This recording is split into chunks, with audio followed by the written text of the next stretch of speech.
Case study number 3. The interstitial fluid. The interstitial fluid is a solution that bathes and surrounds the cells of multicellular animals.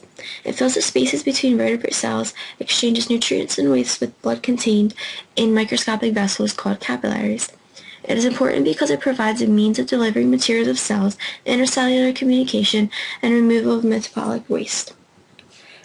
Tracing the filtrate.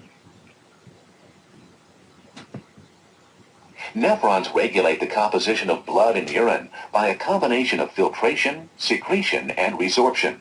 Viewed schematically, we will see how these processes are facilitated by the regular arrangement of segments of the nephron. The proximal convoluted tubule is responsible for most of the resorption of water and solutes from the glomerular filtrate. The cells of this section of the nephron actively transport sodium ions and other solutes, such as glucose and amino acids, out of the tubule fluid. The active transport of solutes out of the proximal convoluted tubule into the tissue fluid causes water to flow by diffusion. The water and solutes moved into the tissue fluid are taken up by the peritubular capillaries and returned to the venous blood, leaving the kidney.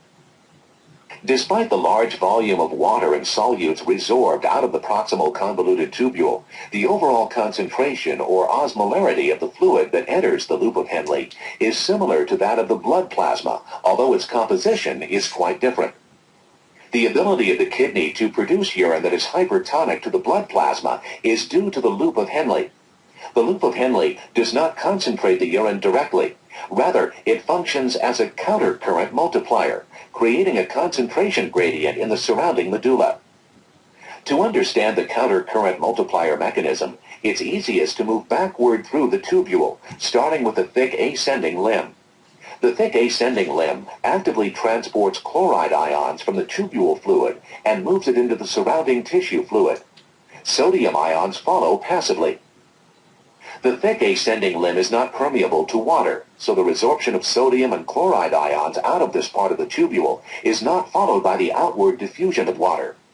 This resorption of sodium and chloride ions raises the concentration of solutes in the surrounding tissue fluid.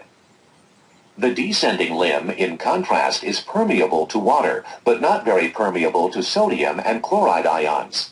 Since the surrounding fluid has been made more concentrated, water leaves the tubule by osmosis. As a result, the fluid in the descending limb becomes more concentrated as it flows toward the bottom of the medulla. The thin ascending limb is not permeable to water. It is, however, permeable to sodium and chloride ions. Since the tubule fluid is more concentrated than the surrounding tissue, sodium and chloride ions diffuse out. The thick ascending limb continues to move sodium and chloride ions to the medulla by active transport. As a result of this process, the tubule fluid reaching the distal convoluted tubule is less concentrated than the blood plasma, and the solutes that have been left behind in the renal medulla have created a concentration gradient in the surrounding tissue fluid. Since the fluid entering the distal convoluted tubule is less concentrated than the surrounding cortex, the tubule loses water osmotically as it flows toward the collecting duct. The tubule fluid entering the collecting duct is at the same concentration as the blood plasma. However, since sodium and chloride ions have been moved out of the tubule fluid, urea and other waste products make up a greater proportion of its total solute content. As the collecting duct descends from the cortex to the tip of the renal pyramid, the concentration gradient established by the loop of Henle increases. Transplant rejection. What is it? Transplant rejection is when the recipient's own immune system attacks an unrecognized organ or tissue. This usually occurs within the first 6 months.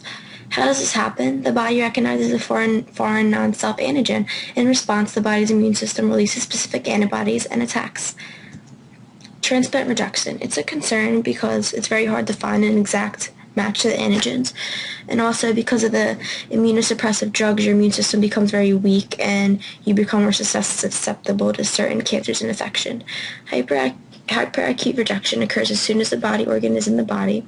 Acute rejection occurs in at least a few days, and chronic rejection is a gradual rejection that can last months or years.